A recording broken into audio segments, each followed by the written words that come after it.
आज कार्तिक शुद्ध प्रतिपदा म्हणजेच बलिप्रतिपदा, दिवाळी पाडवा. हिंदू संस्कृतीतील किंवा परंपरेतील 3.5 मुहूर्तांपैकीचा एक मुहूर्त. पती पत्नींच्या नात्यांमधला गोडवा दृढ करणारा असा हा दिवाळी पाडवा. आणि आजच्याच दिवशी शिवसेना नेते रामदास कदम यांनी आपले दुसरे सहकारी ज्येष्ठ शिवसेना नेते आणि खासदार गजानन कीर्तीकर यांच्यावर बाहेरखालीपणाचा जाहीर आरोप केला. आपण आपल्या पत्नीशी गद्दारी केली आणि पुण्याला जाता अशा स्वरूपाचा आरोप एका खाजगी वाहिनीवरून केलेला आहे रामदास कदम यांनी. आणि त्यामुळे ऐन दिवाळीत राजकीय फटाके नव्हे तर राजकीय ॲटम बॉम्ब फुटणार आहेत आणि याचं केंद्रस्थान असणार आहे मुख्यमंत्र्यांचा मलबार हिलवरचा बंगला, वर्षा बंगला, मुख्यमंत्र्यांचं अधिकृत निवासस्थान. हे सगळं प्रकरण काय आहे हेच मी आपल्याला सांगणार आहे. नमस्कार मित्रहो, शिवसेना प्रमुख बाळासाहेब ठाकरे हे मागची काही वर्ष आणि पुढची काही वर्ष राजकीय क्षेत्रात किंवा राजकीय सारीपाटावर महाराष्ट्राच्या नव्हे देशाच्या राजकारणात सदा सर्व काळ महान नेते किंवा महानेते असल्याचं आपल्याला पावलोपावली जाणवणार आहे. ते का तर गजानन कीर्तीकर किंवा रामदास कदम यांच्यासारखी एकाहून एक नक्षत्र ज्या नेत्याने आपल्या नभांगणात सांभाळली किंवा आपल्या पदरी बाळगली, तो नेता किती महान असेल आणि किती मोठा असेल हे त्यांच्या आपल्यातून जाण्यानंतरही आपल्याला जाणवतं. आता गजानन कीर्तीकर म्हणजे उत्तर पश्चिम या लोकसभा मतदारसंघातील शिवसेनेचे खासदार. यांचं वय 80 वर्ष. त्यांनी एक पत्रक काढलं आणि आपल्या पक्षातले दुसरे एक सहकारी नेते असलेल्या, माजी मंत्री असलेल्या आणि ज्येष्ठ नेते असलेल्या रामदास कदम यांना खरे गद्दार असल्याचं या प्रसिद्धी पत्रकात म्हटलं होतं. या पत्रकानंतर रामदास कदम यांचा तिळपापड झाला नाही तरच नवल. आणि याच सगळ्या गोष्टी होत असताना रामदास कदम यांनी एकनाथ शिंदे यांच्याकडे आधी गजानन कीर्तीकरांनी बसायला हवं होतं आणि चर्चा करायला हवी होती असा सूर काढत गजानन कीर्तीकर हे वार्धक्यामुळे भ्रमिष्ट झाले आहेत अशा स्वरूपाची टिप्पणी केली. आता एवढंच होऊन काही थांबले नाहीयेत. रामदास कदम यांनी एका खाजगी वाहिनीला मुलाखत देताना आज दिवाळी पाडव्याच्या दिवशी गजानन कीर्तीकर हे बाहेरखाली आहेत असा आरोप केलेला आहे. आपल्या पत्नीशी गद्दारी करून पुण्याला हे का जातात हे मला सांगायला लावू नका असं रामदास कदम यांनी म्हटलेलं आहे. मित्रहो, राजकारण एका बाजूला आहे, कौटुंबिक पार्श्वभूमी आणि कौटुंबिक व्यक्तिगत संबंध हे दुसऱ्या बाजूला ठेवणं ही महाराष्ट्राची किंवा देशाच्या राजकारणाची खूप मोठी गरज आहे. याचा विसर या नेत्यांना दिवसागणिक पडायला लागलेला आहे. आता या सत्ताधारी पक्षामधल्या एका प्रमुख पक्षामध्ये म्हणजे शिवसेना पक्षामध्ये किमान 7 ते 8 असे नेते आहेत की ज्यांचे 1 किंवा 2 किंवा त्याहीपेक्षा अधिक पत्नी आहेत. आता त्याचा जर भांडाफोड करायचा झाला तर त्याची अधिकृत माहिती आणि विश्वसनीय माहिती आपल्याकडे उपलब्ध आहे. पण आज जे काही रामदास कदमांनी केलं ते ना कदमांना शोभणारं होतं ना कीर्तीकरांना आणि त्यांच्या पक्षालाही शोभनीय नव्हतं. याचं कारण मी आपल्याला सांगतो.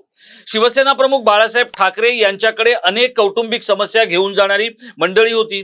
त्यात काही नेते होते, काही दुसऱ्या पक्षांमधले लोक होते. शिवसेना प्रमुख या सगळ्या गोष्टी झाकल्या मुठीसारखे ठेवण्यामध्ये वाकबगार होते. आज त्यांच्याच पक्षातली ही त्यांची पोरं काय करतायत हे आपल्याला दिसतंय. आता हे सगळं का सुरू झालं तर गजानन कीर्तीकर हे 80 वर्षाचे. ते जर उद्धव ठाकरे यांच्या पक्षात असते तर त्यांना तिकीट मिळणार नव्हती, कारण आपण निवडणूक लढवणार नाही असं स्वतः गजानन कीर्तीकरांनी जाहीर केलं होतं. कारण ते आजारी असतात, त्यांच्या काही शस्त्रक्रिया झाल्या आहेत, खूप दीर्घ उपाययोजना त्यांच्यावर किंवा दीर्घ इलाज त्यांच्यावर सुरू आहेत. अगदी काही दिवसांपूर्वी म्हणजे 1 वर्षापूर्वी ते अक्षरशः व्हीलचेअरवर होते आणि त्यांच्या बऱ्याचशा शारीरिक गोष्टी या परावलंबी देखील झालेल्या होत्या. आणि असं असताना मुख्यमंत्री एकनाथ शिंदे त्यांना घरी भेटायला गेले होते. त्यानंतर 3 वेळा लांबवून त्यांनी एकनाथ शिंदे यांच्या बरोबरच्या शिवसेनेमध्ये प्रवेश केला.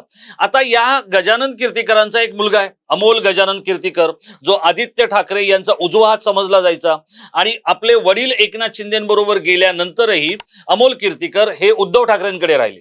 आता उद्धव ठाकरेंनी एक हुशार खेळी केली आहे. ती काय केली आहे तर वडिलांच्याच मतदारसंघात अमोल कीर्तीकर यांची लोकसभेची उमेदवारी किंवा तयारीची संधी त्यांना देऊन त्यांना आखाड्यामध्ये उतरवलेलं आहे. त्यामुळे या उत्तर पश्चिम मतदारसंघामधून शिवसेनेचा म्हणजे ठाकरे गटाचा उमेदवार असणारे अमोल कीर्तीकर, तर गजानन कीर्तीकर यांनी देखील मुख्य नेते असलेल्या एकनाथ शिंदे यांच्याकडे तिकिटासाठीचा तगादा लावलेला आहे, कारण ते आहेत विद्यमान खासदार. अशा परिस्थितीमध्ये रामदास कदम यांना आपला दुसरा मुलगा सिद्धेश कदम याला देखील राजकारणामध्ये स्थिर स्थावर करायचंय. पक्षात्मक पातळीवर तो काम करतोय, पण रामदास कदम हे स्वतः शिवसेना नेते, त्यांचा दुसरा मुलगा म्हणजे योगेश कदम हा दापोलीचा आमदार किंवा खेड या भागातला आमदार, आणि आता तिसरा म्हणजे कुटुंबातला तिसरा व्यक्ती किंवा तिसरा सदस्य हा आता खासदार म्हणून उतरवण्यासाठी किंवा त्याला खासदार करण्यासाठी रामदास कदम यांना वेध लागलेले आहेत. आणि त्यामुळे मुख्य नेते असलेल्या आणि कौटुंबिक संबंध असलेल्या एकनाथ शिंदे यांच्याकडे रामदास कदम यांनी सिद्धेश कदम याच्यासाठी तिकीट मागितले. आता इथे गंमत बघा, जर समजा उद्धव ठाकरेंकडून अमोल कीर्तीकरांचं नाव घोषित झालेलं आहे किंवा त्यांना तयारी करायला सांगितलेली आहे, तर गजानन कीर्तीकर हे एक तिकीट मागतील एकनाथ शिंदेकडे आणि कौटुंबिक लढत असं तिचं स्वरूप करून आपल्या मुलाला स्थिरस्थावर करतील. तर दुसरीकडे रामदास कदम यांनी ज्या पद्धतीची आज धुवाधार बॅटिंग केलेली आहे पाडव्याच्या दिवशी, ती पाहिल्यानंतर सहस्त्र चंद्रदर्शनाच्या वाटेवर असलेल्या गजानन कीर्तीकरांच्या ललाटी हे सगळं लिहिलं होतं का असं म्हणण्याची वेळ आलेली आहे. आता गजानन कीर्तीकर आणि रामदास कदम हे गेली 45हून अधिक वर्ष शिवसेनेमध्ये एकत्र काम करतायत. मग अशा परिस्थितीमध्ये या दोघांनी एकमेकाचे वाबाडे काढल्यानंतर रामदास कदम यांना वर्षा या निवासस्थानी मुख्यमंत्री एकनाथ शिंदे यांनी बोलावणं पाठवलेलं आहे.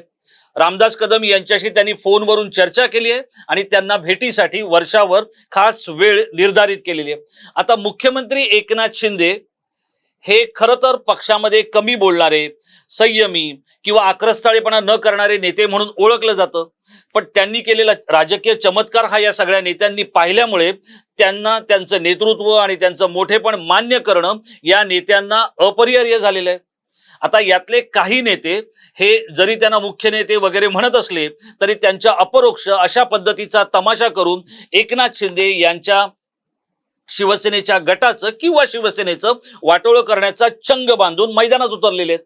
आता एकनाथ शिंदेंनी सांगितल्यानंतर रामदास कदम बॅकफूटवर जाणार की गजानन कीर्तीकर बॅकफूटवर जाणार, हा एक खूपच मोठा औत्सुक्याचा प्रश्न आहे.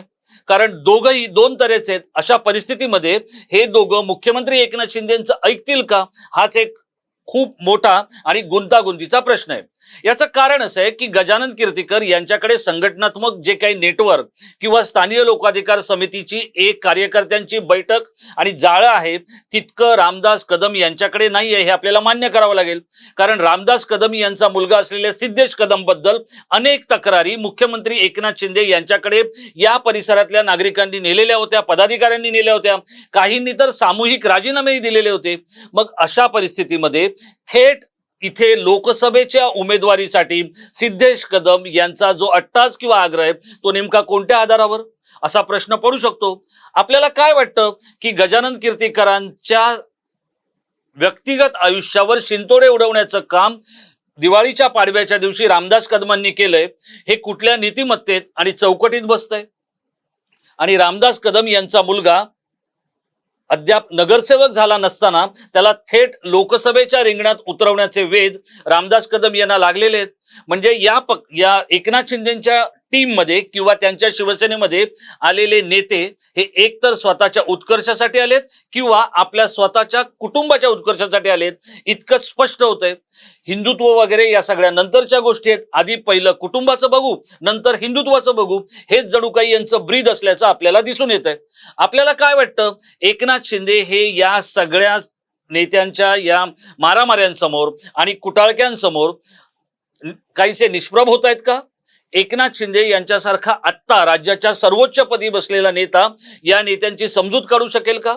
आणि जर त्यांनी समजूत काढली, ती आज काढलेली समजूत ऐन निवडणुकीच्या तोंडावर किंवा दिवसांमध्ये किती त्रासदायक असेल?